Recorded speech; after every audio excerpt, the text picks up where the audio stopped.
اور اگر یہ ما کون سی ہو؟ زائدہ ہو، تو اس صورت میں اس کا ما بعد والا مجرور ہوگا یا منصوب ہوگا؟ مجرور اور منصوب، مجرور اور منصوب، چونکہ ما زائدہ ہے تو پھر کیا ہو جائے گا؟ لا مثل، ما تو زائدہ ہے، لا مثل الولد، لا مثل الولد الاعز، آگے صفات ذکر ہو جائے گی اور پھر اس کے لیے لائن فی جنس کے لیے خبر معذوف ہے، لا مثل الولد، کیونکہ ما زائدہ ہے اس لیے یہ مضاف مضاف الیہ مل کر یہ لائن فی جنس کا قسم ہو جائے گا، اور اس لائن فی جنس کی خبر معذوف ہے موجود۔ وہ ترکیب آگے سمجھ میں؟ یہ تب ہے جب ما کون سی ہو؟ ما زائدہ ہو، تو مرفوع بھی ہے اور مجرور بھی ہو گئی، اور منصوب بھی ہے۔ منصوب تب ہوگی جب ما زائدہ ہوگا، اس وقت یہ لاسیہ جو ہے یہ بطور استثناء کے استعمال ہوگا مجازن، سیہ بمانا پھر مثل نہیں ہوگا، پھر سیہ بمانا خصوصاً کے ہوگا، سیہ بمانا خصوصاً کے ہوگا۔ اس سے جب یہ خصوصاً کے معنی میں ہوگا تو اس کے بعد والا جتنے بھی اسم ہوں گے وہ اسم جو ہوگا وہ اس کے بعد وہ منصوب ہوگا۔ کیا ہوگا؟ منصوب۔ یہ حرف استثناء کے طور پر استعمال ہوگا، استثناء کے طور پر۔ سیہ کا لفظ استثناء کے لیے نہیں آتا، لیکن مجازن اس کو پھر استثناء کے لیے استعمال کیا جاتا ہے۔ مجاز، مجاز تو پڑھا ہوگا آپ نے،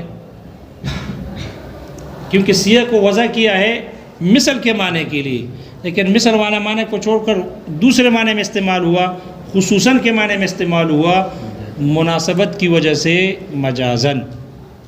اس لیے پھر اس کے بعد جو اسم ہوگا وہ منصوب ہوگا مستثنیٰ ہونے کی وجہ سے۔ کس کی وجہ سے؟ مستثنیٰ ہونے کی وجہ سے اس کا ما بعد منصوب ہوگا، تو نصب بھی آئے گا، منصوب بھی پڑھ لیں گے جی۔ پھر جب منصوب ہوگا تو یہ خصوصاً کے معنی میں ہوگا نا، پھر یہ مفعول مطلق بنے گا، خصوصاً حرف استثناء بن جائے گا، اس کے بعد والا اسم منصوب ہوگا۔ لیکن یہ اس کی خود اعرابی حالت بھی پھر چونکہ لا سیما پورا کا پورا پھر لائن فی جنس تو نہیں ہوگا نا، خصوصاً کے معنی میں ہوگا، پھر یہ خصوصاً خود مفعول مطلق بنے گا، محذوف فعل، اخص یا خصصت، اخص یا خصصت۔ دیکھو ہم یہاں ترجمہ کر رہے ہیں، میں نے اس کتاب کو اس استاد اور شاگرد دونوں کے لیے بینا کرنے والا بنایا، یاد دلانے والی کتاب میں نے بنائی ہے، ٹھیک ہے، خاص طور پر اس بیٹے کے لیے، خاص طور پر بیٹے کے لیے۔ تو یہاں حقیقی معنی میں استعمال نہیں ہے لا سیما کا، ٹھیک ہے، بلکہ مجازی معنی خصوصاً کے معنی میں ہے، یہاں مثل کے معنی میں نہیں ہے، مثل کے معنی میں نہیں ہے۔ لا سیما اے لا مثل لہ، اس کا کوئی مثل نہیں ہے، تو یہاں مثل والا معنی نہیں ہے بلکہ خصوصاً کے معنی میں ہے۔ اس لیے اس کا بعد والا منصوب ہوگا استثناء کی وجہ سے، مستثنیٰ ہونے کی وجہ سے، اور یہ حرف استثناء ہوگا، اگرچہ حرف استثناء استعمال نہیں ہے لیکن مجازن اس کو مستثنیٰ کے معنی میں، حرف استثناء کے معنی میں لیا گیا جی۔ لا سیما، لا سیہ، لا پورا لفظ لا سیما یہ حرف استثناء ہے، ماں کی بات نہیں ہو رہی، پورا لفظ لا سیما یہ حرف استثناء ہو جائے گا خصوصاً کے معنی میں۔ یہ مسئلہ سمجھ میں آ گیا؟ اور یہاں اسی معنی میں استعمال ہے، یہاں خصوصاً ہی کے معنی میں استعمال ہے، مجازن ہے، حقیقی معنی اس کا نہیں ہے۔ اس لیے اس کے بعد والے اسم پر تینوں اعراب جاری ہو جائیں گے، اس کے بعد والے اسم پر تینوں والا اعراب جاری ہو سکتے ہیں، لیکن یہاں چونکہ خصوصاً کے معنی میں ہے تو منصوب ہی ہوگا، اس لیے ہم نے سارے شروع میں منصوب ہی پڑھ لیے۔ اگر آپ کو توجہ رہی ہو تو ہم نے اس کو منصوب ہی پڑھے۔ ترجمہ آ گیا؟ یہ بات سمجھ میں آ گئی؟ بس عبارت کو دیکھو، ترجمہ کر لیتے ہیں، خواہ مخواہ کیوں دیکھتے ہو اس طرح؟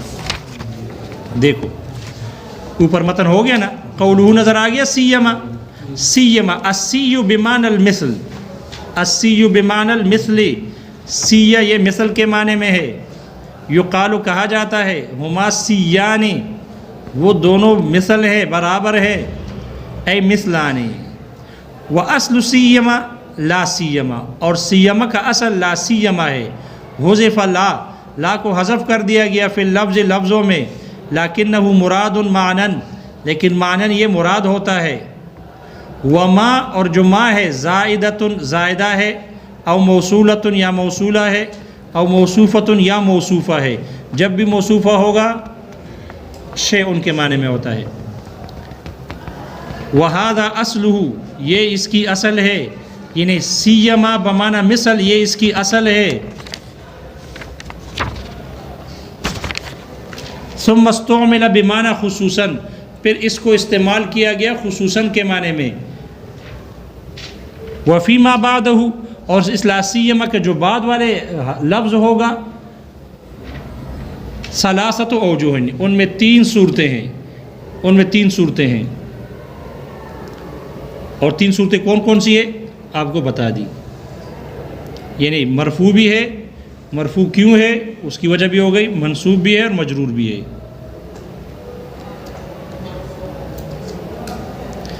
قولہ الحفی، الحفی بمعنی الشفیق کے ہے، اے علی الاب، باپ پر مہربان ہے.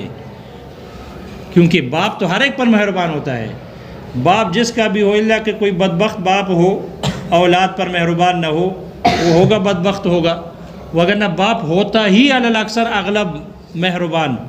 ہاں بیٹے مہربان نہیں ہوتے، بیٹے مہربان نہیں ہوتے، آ جاتے ہیں ادھر سونے کے لیے اور وہاں کہتے ہیں کہ ہم یہاں پڑھ رہے ہیں، اور وہ اپنے آپ کو خود مشقت میں ڈال دیتے ہیں، اپنے بڑے بڑے بچوں کو یہاں بھیج دیتے ہیں تاکہ یہ ہماری دنیا آخرت کا ذخیرہ بن جائے، اور دنیا آخرت کا ذخیرہ یہاں ضائع ہو جاتا ہے، اس لیے پڑھتے نہیں ہیں. تو وہ اپنے اوپر مشقت برداشت کرتے ہیں، اس لیے وہ مہربان ہے آپ کی آخرت کے لیے بھی اور اپنی آخرت کے بچانے کے لیے بھی. آپ کو دین کی طرف بھیج دیتے ہیں. آپ کو مطلب من جنسکم اور من جنسنا، ہم کوئی مطلب ہے کہ اوپر سے نہیں ہے، ادھر ہی سے ہے، برابر ہے. تو الشفیق علی الاب ہے، باپ پر مہربان ہے، باپ پر عاشق ہے، اس لیے باپ کا خیال رکھتے ہیں. باپ نے جو نصیحت وصیت کی ہے اس پر عمل کرتے ہیں، اس پر کیا کرتے ہیں؟ عمل کرتے ہیں. یہ نہیں کہ ہفتے کے دوران جی کہ قولہ الحری، اے الحریہ اللائق، حری بمعنی لائق ہے. قولہ قوام، قوام کہتے ہیں اے ما یقوم به امرہ. قوام فعال ان کا وزن ہے، اعلیٰ ہے، اس میں اعلیٰ ہے، لہٰذا یہ قوام ہر اس شے کو کہتے ہیں جس کی وجہ سے کوئی دوسری چیز قائم ہو. ہمارے لیے گندم قوام کی حیثیت رکھتی ہے کیونکہ اس سے ہماری غذا اور طاقت ہماری بنتی ہے. انسان کے بدن میں ریڑھ کی ہڈی قوام ہے، ریڑھ کی ہڈی ہے تو یہ سہارا، یہ قائم رہتے ہیں، وگرنہ پھر معذور ہوتا ہے آدمی، بیٹھا رہتا ہے، کھڑا نہیں ہو سکتا، بیٹھنا بھی مشکل ہو جاتا ہے.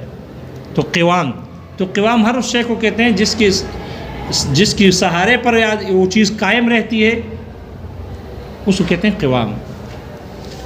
التائید، اے التقویہ، تائید کہتے ہیں قوت اور طاقت کو. من الائدی سے ہے، عید سے، من الائدی اس سے ہے، بمعنی القوت، قوت کے معنی میں ہے.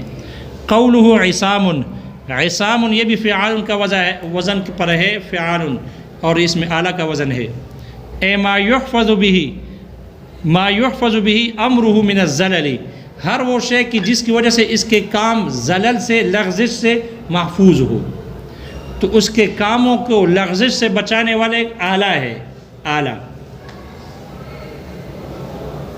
وعلی اللہ، یہاں کہتے ہیں وعلی اللہ التوکل، یہ کہنا چاہیے تھا التوکل علی اللہ، کیونکہ علی اللہ یہ ظرف ہے، مقدم ہو گیا خبر. تو کیوں مقدم کیا وہ بتا رہے. قدم الظرف، ہاں ہونا شارح کہتے ہیں مصنف نے یہاں ظرف کو مقدم کر لیا. کیوں کیا؟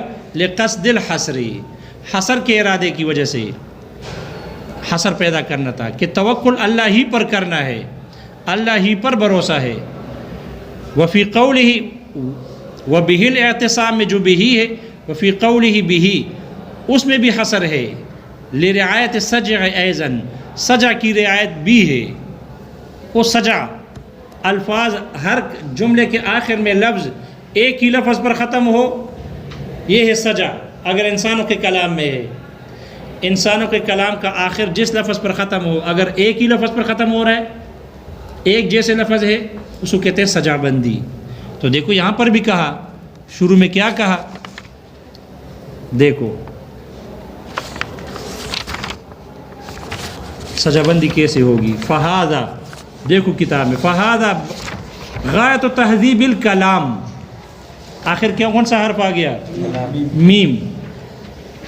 فی تحریر المنطق والکلام وتقریب المرام من تقریر عقائد الاسلام جعلته تبصرة لمن حاول التبصر لدى الافهام وتذکرة لمن اراد ان يتذكر من ذوي الافهام سيما الولد الاعز الحفي الحري بالاکرام سمی حبیب اللہ علیہ التحیۃ والسلام لا زال له من التوفیق قوام ومن التأیید عصام وعلی اللہ التوکل وبہ الاعتصام. یہ ہے سجا بندی. تو بہی کو مقدم کیا، ایک تو حصر کی وجہ سے اور دوسرا سجا بندی کرنے کی وجہ سے.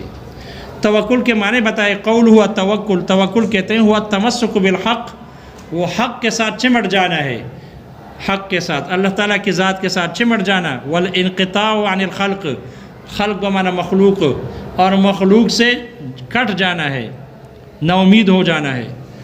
قوله الاعتصام، اعتصام کہتے ہیں وہ التشبث والتمسک، چمٹ جانا، تشبث چمٹ جانا، پکڑ لینا، چمٹ جانا. جاوے